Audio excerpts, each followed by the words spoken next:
بسم اللہ الرحمن الرحیم وَأَمَّا أَنَّهُ دَالٌ عَلَى السَّلْبِ الْجُزْئِي بِالِالْتِزَامِ۔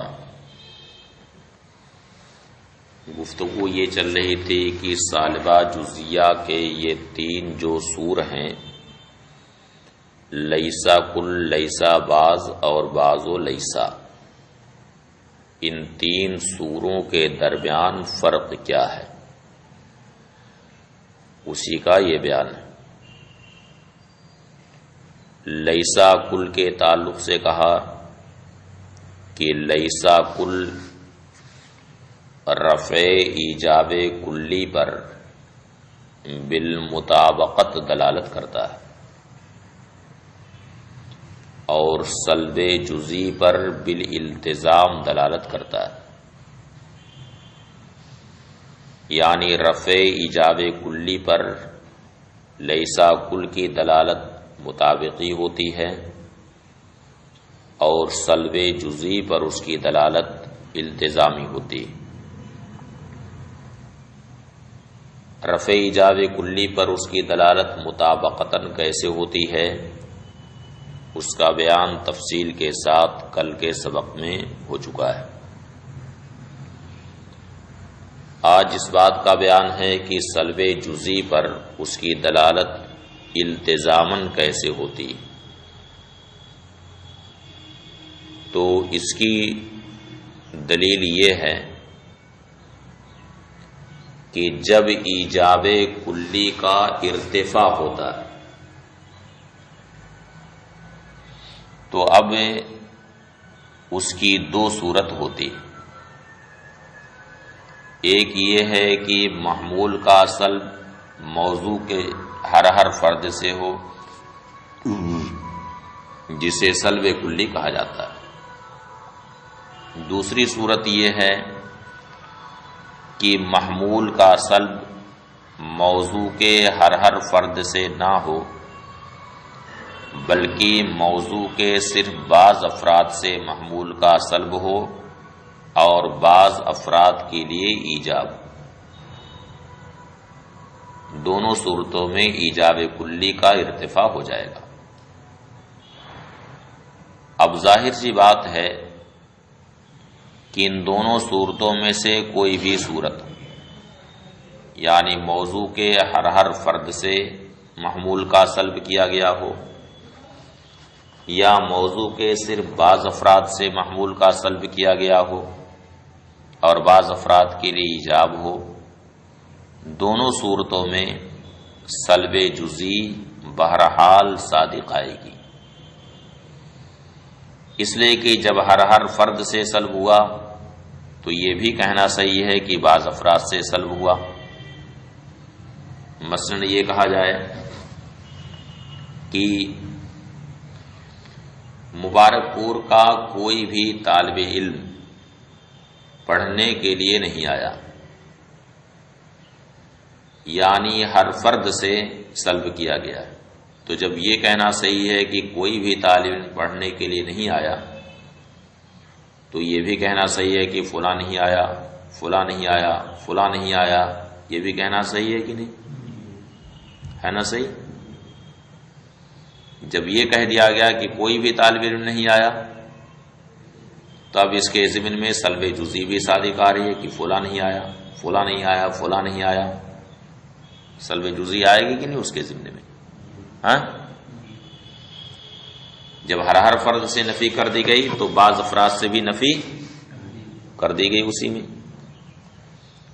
تو سلب کلی کے ساتھ سلب جزئی یقینی طور پر موجود ہیں۔ اور اگر ایجاب کلی کا ارتفاع اس طور سے ہو کہ صرف بعضی افراد سے سلب ہو اور بعض کے لیے ایجاب ہو، یعنی یہ کہا جائے کہ مبارک پور کے صرف بعض طلبہ نہیں آئے، تو یہاں پر بھی سلب جزئی صراحتاً صادق آ رہی ہے، صراحتاً ہے نا۔ تو ایجاب کلی کی ارتفاع کی جو بھی شکل ہو، خواہ ہر فرد سے سلب ہوا ہو یا بعض افراد سے سلب ہو، بعض افراد کے لیے ایجاب ہو، دونوں صورتوں میں سلب جزئی لازمی طور پر صادق آئے گی۔ لہذا معلوم ہوا کہ سلب جزئی پر لیسا کل کی دلالت التزاماً۔ عبارت دیکھیے، وَأَمَّا أَنَّهُ دَالٌ عَلَى السَّلْبِ الْجُزِئِي بِالِالْتِزَامِ، رہا یہ کہ لیسا کل سلب جزئی پر التزاماً دلالت کرتا ہے، فَلِأَنَّهُ إِذَا ارْتَفَعَ الْإِيجَابُ الْكُلِّ، تو اس وجہ سے کہ جب ایجاب کلی کا ارتفاع ہوا، فَإِمَّا أَن يَكُونَ الْمَحْمُولُ مَسْلُوبًا عَنْ كُلِّ وَاحِدٍ تو یا تو محمول کا سلب ہر فرد سے ہوگا، وَهُوَ السَّلْبُ الْكُلِّ، اور یہ سلب کلی ہے، ہر فرد سے سلب ہو گیا تو سلب کلی ہے، او یکون مسلوبا عن البعض ثابتا للبعض، یا بعض افراد سے سلب ہو اور بعض کے لیے ثبوت، وعلی کلا التقدیرین یصدق السلب الجزئی جزما، اور دونوں ہی تقدیر پر سلب جزئی کا صدق جزمن اور یقیناً ہوگا۔ فالسلب الجزئی من ضروریات مفہوم لیسا کل، تو سلب جزئی لیسا کل کے مفہوم کے ضروریات یعنی رفع ایجاب کلی کے ضروریات اور اس کے لوازم میں سے ہے۔ فیکون دلالتہ علیہ بالالتزام، لہذا اس پر یعنی سلب جزئی پر لیسا کل کی دلالت التزامی ہوگی۔ لا یقال، اب یہاں سوال یہ پیدا ہوتا ہے کہ لیسا کل کا مفہوم یعنی رفع ایجاب کلی وہ دو چیزوں سے عام ہے، ایک سلب عن الکل جسے سلب کلی کہتے ہیں، اور دوسرا سلب عن البعض جسے سلب جزئی کہتے ہیں، ان دونوں سے عام ہے۔ لیسا کل کا مفہوم یعنی رفع ایجاب کلی ان دونوں سے عام ہے، کس سے سلب عن الکل سے عام ہے اور سلب عن البعض سے عام ہے۔ سلب عن الکل سلب کلی کو کہتے ہیں اور سلب عن البعض سلب جزئی کو کہتے ہیں۔ تو لیسا کل کا مفہوم گویا سلب کلی اور سلب جزئی دونوں سے عام ہے، اور یہ دونوں خاص ہیں، اور عام کی دلالت خاص پر نہیں ہوتی۔ تینوں دلالتوں میں سے کوئی بھی دلالت عام کی خاص پر نہیں ہوتی ہے، یعنی نہ تو دلالت مطابقی ہوتی، نہ تضمنی ہوتی، نہ التزامی ہوتی۔ دلالت مطابقی ہوتی اس وجہ سے نہیں ہوتی ہے کہ دلالت مطابقی پورے معنی موضوع لہو پر ہوتی ہے دلالت، اور یہاں خاص عام کا معنی موضوع لہو نہیں ہوتا ہے۔ دلالت تضمنی بھی نہیں، اس وجہ سے کہ دلالت تضمنی جزو معنی موضوع لہو پر ہوتی ہے، اور خاص یہ عام کا جز نہیں ہوتا ہے۔ اور دلالت التزامی بھی نہیں ہوتی، اس لیے کہ دلالت التزامی کا مطلب ہے کہ معنی موضوع لہو سے خارج اور لازم معنی پر دلالت، اور خاص عام سے خارج نہیں ہوتا ہے اور نہ اس کو لازم ہوتا ہے، اس لیے عام کی دلالت خاص پر نہیں ہوتی۔ تو جب لیسا کل کا مفہوم یعنی رفع ایجاب کلی سلب کلی اور سلب جزئی دونوں سے عام ہے، تو سلب جزئی پر لیسا کل کی دلالت التزاماً کیسے ہوگی جبکہ عام کی دلالت خاص پر نہیں ہوتی؟ یہ ہے سوال۔ لا یقال، یہ نہ کہا جائے مفہوم لیسا کل وہو رفع الایجاب الکلی عامہ میں مفہوم لیسا کلہ رفع الایجاب الکلی عام من السلب عن الکل ای السلب الکلی والسلب عن البعض ای السلب الجزئی فلا یکون دالا علی السلب الجزئی بالالتزام. یہ نہ کہا جائے کہ لیسا کل کا مفہوم یعنی رفع ایجاب کلی سلب عن الکل یعنی سلب کلی اور سلب عن البعض یعنی سلب جزئی دونوں سے عام. فلا یکون دالا علی السلب الجزئی بالالتزام، تو سلب جزئی پر اس کی دلالت التزامی نہ ہوگی. لأن العام لا دلالت له علی الخاص، اس لیے کہ عام کی دلالت خاص پر کوئی بھی دلالت نہیں ہوتی. بحد دلالات الثلاث یعنی تینوں دلالتوں میں سے کوئی بھی دلالت نہیں ہوتی، نہ مطابقی، نہ تضمنی اور نہ التزامی. لأننا نقول، اس کا جواب یہ دیتے ہیں کہ رفع ایجاب کلی کے بارے میں آپ نے یہ کہا ہے کہ وہ سلب جزئی سے عام ہے. ایسا نہیں ہے، بلکہ رفع ایجاب کلی یہ عام ہے سلب عن الکل اور سلب عن البعض مع الایجاب للبعض سے عام ہے. سلب جزئی سے عام نہیں ہے بلکہ سلب عن الکل یعنی سلب کلی سے عام ہے، اور سلب عن البعض مع الایجاب للبعض یعنی بعض سے سلب ہو اور بعض کے لیے ایجاب ہو، ان دونوں سے عام ہے. باقی سلب جزئی کا معنی صرف اتنا ہے کہ بعض افراد سے سلب ہو. اب بعض کے لیے ایجاب ہے کہ نہیں ایجاب ہے اس سے کوئی بحث نہیں. سلب جزئی کا معنی صرف اتنا ہے کہ بعض افراد سے سلب ہو گیا. اب بعض کے لیے ایجاب ہے کہ کیا ہے اس سے کوئی بحث نہیں. سمجھایا؟ تو لیسا کل کا مفہوم یعنی رفع ایجاب کلی سلب جزئی سے عام نہیں ہے بلکہ عام ہے سلب عن الکل اور سلب عن البعض مع الایجاب للبعض سے. اور سلب جزئی کا معنی صرف سلب عن البعض بعض افراد سے سلب، خواہ بعض دوسرے بعض کے لیے ایجاب ہو یا نہ ہو، اس سے کوئی بحث نہیں. تو سلب جزئی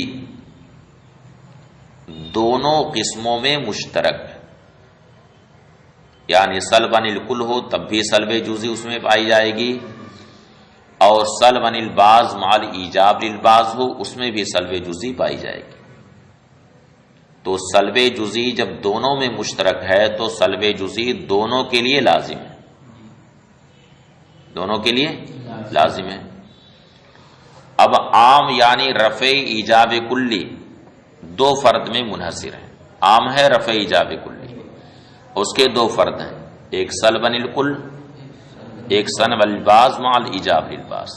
ان دونوں میں عام منحصر ہے اور ان دونوں کے لیے سلب جزئی لازم ہے. ان دونوں کے لیے سلب جزئی لازم ہے، یعنی سلب عن الکل ہو ہر فرد سے سلب ہو تب بھی سلب جزئی ہوگی وہاں پر، اور سلب عن البعض مع الایجاب للبعض ہو تب بھی اس میں سلب جزئی ہے. سلب جزئی دونوں میں مشترک ہے، دونوں کے لیے لازم ہے. اور عام ان دونوں میں منحصر ہے، یعنی رفع ایجاب کلی ان دونوں میں منحصر ہے. سمجھ آیا؟ تو عام کے لیے یہ دونوں لازم ہے، دونوں میں سے کوئی ایک لازم ہے. رفع ایجاب کلی کے لیے ان دونوں میں سے کوئی ایک لازم ہے، سلب عن الکل یا سلب عن البعض مع الایجاب للبعض دونوں میں سے کوئی ایک لازم ہے، اور ان دونوں کے لیے سلب جزئی لازم ہے. تو عام کے لیے یہ دونوں لازم ہوئے، سلب عن الکل اور سلب عن البعض مع الایجاب للبعض، اور ان دونوں کے لیے لازم ہے سلب جزئی. اور لازم کا جو لازم ہوتا ہے وہ اس کا لازم ہوگا، کسی کے لازم کا جو لازم ہوگا وہ اس کا بھی لازم ہوگا. تو جب عام کے لیے یہ دونوں لازم ہیں سلب عن الکل اور سلب عن البعض مع الایجاب للبعض، اور ان دونوں کے لیے سلب جزئی لازم ہے، تو سلب جزئی جیسے ان دونوں کے لیے لازم ہوا ویسے ہی سلب جزئی ان دونوں کے واسطے سے اس عام یعنی رفع ایجاب کلی کے لیے بھی لازم ہوگا۔ سمجھ گئے؟ اس لیے کہ لازم کا لازم لازم ہوتا ہے، دوست کا دوست دوست ہوتا ہے۔ لأن نقول، اس لیے کہ ہم کہیں گے رفع ایجاب الکلی لیس عامہ من السلب الجزئی، رفع ایجاب کلی سلب جزئی سے عام نہیں ہے، بل عامہ من السلب عن الکل والسلب عن البعض مع الایجاب للبعض، بلکہ وہ عام ہے سلب عن الکل اور سلب عن البعض مع الایجاب للبعض سے عام ہے۔ هو السلب الجزئی هو السلب عن البعض، اور سلب جزئی کس کو کہتے ہیں؟ سلب عن البعض کو، یعنی بعض افراد سے سلب ہو گیا۔ سواء کانا مع الایجاب للبعض مع الایجاب للبعض الاخر ولا یکون، اب بعض دوسرے کے لیے کیا حکم ہے اس سے کوئی بحث نہیں، خواہ بعض دوسرے بعض کے لیے ایجاب ہو یا نہ ہو، فہو مشترک بین ذالک القسم بین السلب الکلی، تو سلب جزئی دونوں قسموں میں مشترک ہے، دونوں قسموں میں مشترک، یعنی سلب عن البعض مع الایجاب للبعض اور سلب کلی ان دونوں میں مشترک ہے۔ فالسلب الجزئی لازم لہما، تو سلب جزئی دونوں کے لیے لازم ہے۔ وَإِذَا انْحَصَرَ الْعَامُّ فِي قِسْمَيْنِ، اور جب عام دو قسموں میں منحصر ہے، اور وہ دو قسمیں ایسی ہیں کہ کل منہما یکون ملزوما لامر، دونوں میں سے ہر ایک کسی امر کے لیے ملزوم ہے، یعنی کوئی امر ان دونوں کے لیے لازم ہے۔ کانا ذالک الامر اللازم لازم للعام، اذن تو وہ امر لازم عام کے لیے بھی لازم ہو جائے گا۔ فیکون السلب الجزئی لازما لمفہوم رفع ایجاب الکلی، تو سلب جزئی رفع ایجاب کلی کے مفہوم کے لیے لازم ہوگی، لأن لازم اللازم لازم، اس لیے کہ لازم کا لازم لازم ہوتا ہے۔ وبعبارۃ اخری، اب اسی کو دوسرے انداز میں پیش کرتے ہیں، کہتے ہیں وبعبارۃ اخری لیس کل یلزمہ السلب الجزئی، لیسا کل کے لیے سلب جزئی لازم ہے، لیسا کل کے لیے سلب جزئی لازم، فإنہ متى ارتفع ایجاب الکلی صدق السلب عن البعض، اس لیے کہ جب ایجاب کلی کا ارتفاع ہو گیا تو بعض سے سلب صادق آیا۔ جب یہ کہہ دیا کہ مبارک پور کے سارے طلبہ نہیں آئے، ایجاب کلی کا ارتفاع ہو گیا، جب یہ کہہ دیا کہ مبارک پور کے سارے طلبہ نہیں آئے تو ایجاب کلی کا ارتفاع ہو گیا۔ جب ایجاب کلی کا ارتفاع ہو گیا تب اس کا کھلا ہوا مطلب ہے کہ بعض طلبہ نہیں آئے، یہ نا مطلب ہے۔ جب یہ کہا کہ گیا کہ مبارک پور کے سارے طلبہ نہیں آئے تو اس کا کیا مطلب ہوا کہ بعض طلبہ نہیں آئے، یہ نا مطلب ہوا۔ تو جب ایجاب کلی کا ارتفاع ہو گیا تو سلب جزئی بہرحال وہاں پر صادق آئے گی، اس لیے کہ اگر سلب جزئی صادق نہ ہو تو اس کا مطلب ہے کہ ہر ایک کے لیے ایجاب ہوگا، یعنی ہر ایک گویا کیا ہے حالانکہ سب نہیں آئے۔ فَإِنَّهُ مَتَى ارتفع ایجاب الکلی صدق السلب عن البعض، تو اس لیے کہ جب ایجاب کلی کا ارتفاع ہو گیا صدق السلب عن البعض تو بعض افراد سے سلب بھی صادق آیا، لِأَنَّهُ لَوْ لَمْ يَكُنِ الْمَحْمُولُ مَسْلُوبًا عَنْ شَيْءٍ مِنَ الْأَفْرَاد، اس لیے کہ اگر محمول کا سلب کسی بھی فرد سے نہ ہو لَكَانَ ثَابِتًا لِلْكُلِّ، تو محمول سارے افراد کے لیے ثابت ہوگا۔ والمقدر خلاف، حالانکہ اس کے خلاف فرض کیا گیا ہے، فرض تو یہ کیا گیا ہے کہ سب کے لیے ثابت نہیں ہے، سب نہیں آئے، ھذا خلف، یہ خلاف مفروض، بات ختم ہوئی۔ اب دوسرا پہلو یہاں یہ تھا، شروع میں یہ کہا گیا کہ لیسا کل رفع ایجاب کلی پر بالمطابقت دلالت کرتا ہے اور سلب جزئی پر بالالتزام، اور لیسا بعض اور بعض لیسا اس کے برعکس ہے، یعنی لیسا بعض اور بعض لیسا یہ دونوں سلب جزئی پر بالمطابقت دلالت کرتے ہیں۔ یہ دونوں الفاظ سلب جزئی پر بالمطابقت دلالت کرتے ہیں اور رفع ایجاب کلی پر بالالتزام دلالت کرتے ہیں۔ اس لیے کہ کھلی ہوئی بات ہے کہ جب یہ کہا کہ لیسا بعض الحیوان بانسان، بعض حیوان انسان نہیں، تو حیوان کے بعض افراد سے سلب ہوا کہ نہیں؟ نفی ہو گئی نا، اور یہی سلب جزئی ہے۔ یا کہا بعض الحیوان لیسا بانسان، بعض حیوان انسان نہیں، تو بھی حیوان کے بعض افراد سے سلب ہو گیا، اور یہی سلب جزئی ہے۔ اس لیے معلوم ہوا کہ لیسا بعض اور بعض لیسا یہ دونوں سلب جزئی پر بالالتزام، یہ بالمطابقت دلالت کرتے ہیں۔ وَأَمَّا أَنَّ لَيْسَ بَعْض وَبَعْضُ لَيْسَ يَدُلَّانِ عَلَى السَّلْبِ الْجُزْئِي بِالْمُطَابَقَةِ فَظَاهِرٌ، اور رہا یہ کہ لیسا بعض اور بعض لیسا یہ دونوں سلب جزئی پر بالمطابقت دلالت کرتے ہیں، فظاہر، تو یہ ظاہر ہے۔ لِأَنَّا إِذَا قُلْنَا بَعْضُ الْحَيْوَانِ لَيْسَ بِإِنسان، اس لیے کہ جب ہم کہیں بعض الحیوان لیسا بِإِنسان یا کہیں لیسا بعض الحیوان انسان، تو پہلی والی مثال کس کی ہے؟ بعض لیسا کی، بعض الحیوان لیسا بِإِنسان، پہلے بعض ہے اس کے بعد لیسا ہے، تو پہلی مثال بعض لیسا کی، اور دوسری والی مثال لیسا بعض کی، یا کہیں لیسا بعض الحیوان انسانا، یکون مفہوم صریح سلب الانسان عن بعض افراد الحیوان، تو اس کا مفہوم صریح یہ ہے کہ انسان کا سلب حیوان کے بعض افراد سے کیا گیا، للتصریح بالبعض، اس لیے کہ بعض کی صراحت کر دی گئی ہے، وَإِدْخَالِ حرف السلب علیہ، اور یعنی بعض کی صراحت کرنے کے ساتھ ساتھ اس پر حرف سلب کو داخل کیا گیا ہے۔ ایک تو بعض کی صراحت ہے اور اس بعض پر حرف سلب داخل کر دیا گیا ہے، تو یہ بعض افراد سے سلب ہوا اور یہی سلب جزئی ہے، وہو السلب الجزئی، اور یہی سلب جزئی۔ وَأَمَّا أَنَّهُمَا يَدُلَّانِ عَلَى رَفْعِ الْإِيجَابِ الْكُلِّي بِالِالْتِزَامِ، اور رہا یہ کہ یہ دونوں رفع ایجاب کلی پر بالالتزام دلالت کرتے ہیں، تو اس کی وجہ یہ ہے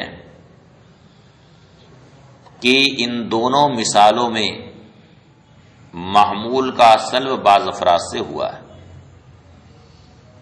نا، محمول کا سلب بعض افراد سے ہوا، حیوان کے بعض افراد سے انسان کا سلب کیا گیا ہے، تو جب بعض افراد سے محمول کا سلب کر دیا گیا تو ظاہر ہے کہ سارے افراد کے لیے محمول نہیں ثابت ہوا، اور جو سارے افراد کے لیے محمول ثابت نہیں ہوا تو ایجاب کلی کا ارتفاع یہاں پر ہو گیا۔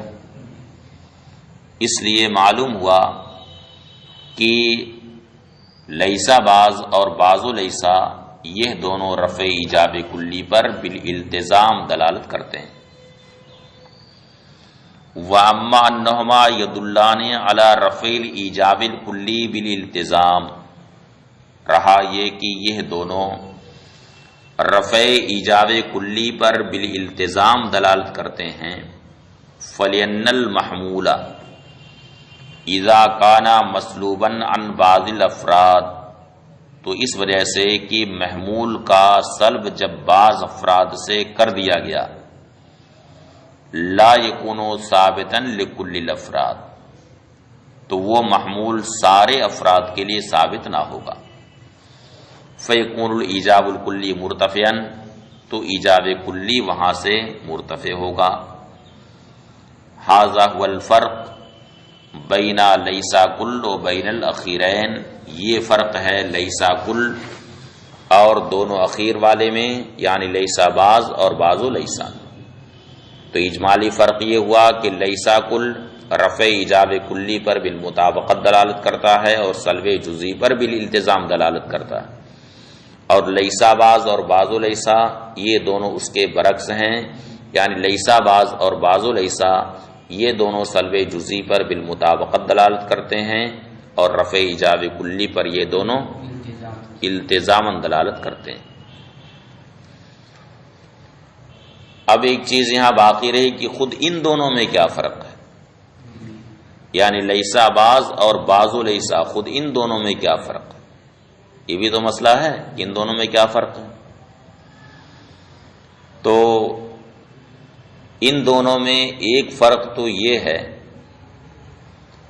کہ لیسا بعض کو کبھی کبھی سلب کلی کے لیے بھی ذکر کر دیا جاتا ہے، جیسے سلب جزئی کے لیے اس کو ذکر کرتے ہیں، اسی طرح سے کبھی کبھی سلب کلی کے لیے بھی اس کو ذکر کر دیتے ہیں.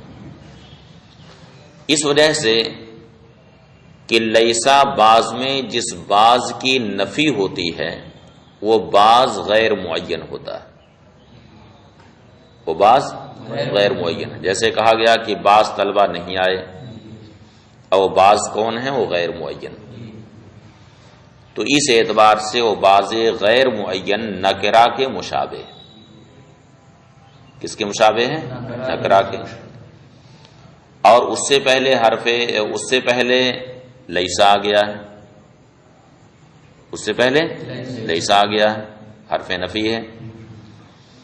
تو یہ اس نکرہ کے مشابہ ہے جو تحت نفی واقع ہو،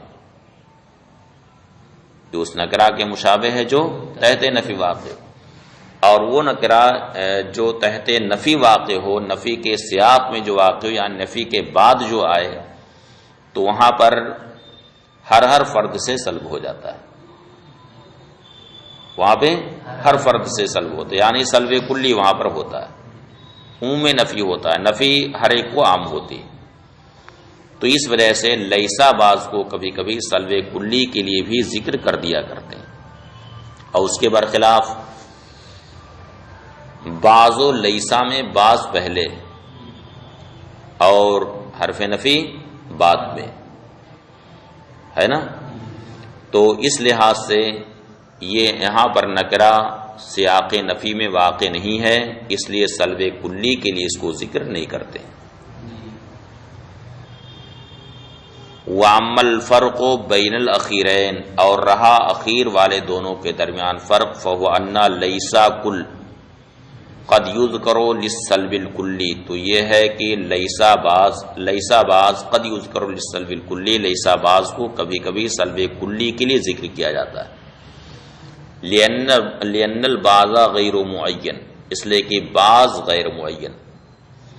فَإِنَّ تَعْيِينَ بَعْضِ الْأَفْرَادِ خَارِجٌ عَنْ مَفْهُومِ الْجُزْئِيَّةِ، اس لیے کہ بعض افراد و کون سے ہیں، ان کی تعین جزئیت کے مفہوم سے خارج، یعنی جزئیت کے مفہوم میں تعین نہیں ہوتی.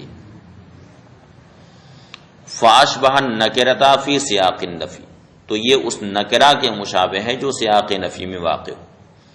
فَكَمَا أَنَّ النَّكِرَةَ فِي سِيَاقِ النَّفِي تُفِيدُ الْعُمُومَ، تو جس طرح سے وہ نکرہ جو سیاق نفی میں واقع ہو وہ عموم کا فائدہ دیتا ہے. کذالک ہا ہنا ایضا، اسی طرح سے یہاں پر بھی عموم نفی کا فائدہ ہوگا. لأنه احتمل ان يفهم منه السلب، اس لیے کہ اس میں اس بات کا احتمال ہے کہ اسے سلب سمجھا جائے. فی ای بعض امکان، کسی بھی بعض میں جب کہا کہ بعض طلبہ نہیں آئے تو اب وہ بعض نصیر الدین حافظی ہو سکتے ہیں، شمس العارفین حافظی ہو سکتے ہیں، اور وسیم حافظی ہو سکتے ہیں، کوئی بھی ہو سکتے ہیں. تعین جزئیت کے مفہوم میں شامل نہیں. لینو احتملا یفہم منہ سلف یہ باز، اس لیے کہ اس میں احتمال ہے کہ اس سے سلف کسی ہی باز میں سمجھا جا سکتا ہے، وہ سلب الکلی اور وہ سلب کلی، بے خلاف بعض لیسا، برخلاف بعض لیسا کے، فین البعض ہا ہونا وین کانا اذن غیر معین، اس لیے کہ بعض یہاں پر بھی اگرچہ غیر معین، الا انہ لیس واقعا فی سیاق النفی، مگر وہ سیاق نفی میں واقع نہیں، سیاق نفی میں واقع نہیں ہے، بل السلب انما هو وارد علیہ، بلکہ سلب تو خود اسی پر وارد، سلب تو خود اسی پر وارد، یعنی پہلے بعض ہے اس کے بعد سلب آ رہا ہے، وہ بعض و لیسا۔ چلیے یہ ایک فرق ہوا دونوں میں، اب ایک فرق اور رہ گیا ہے، اس کو کل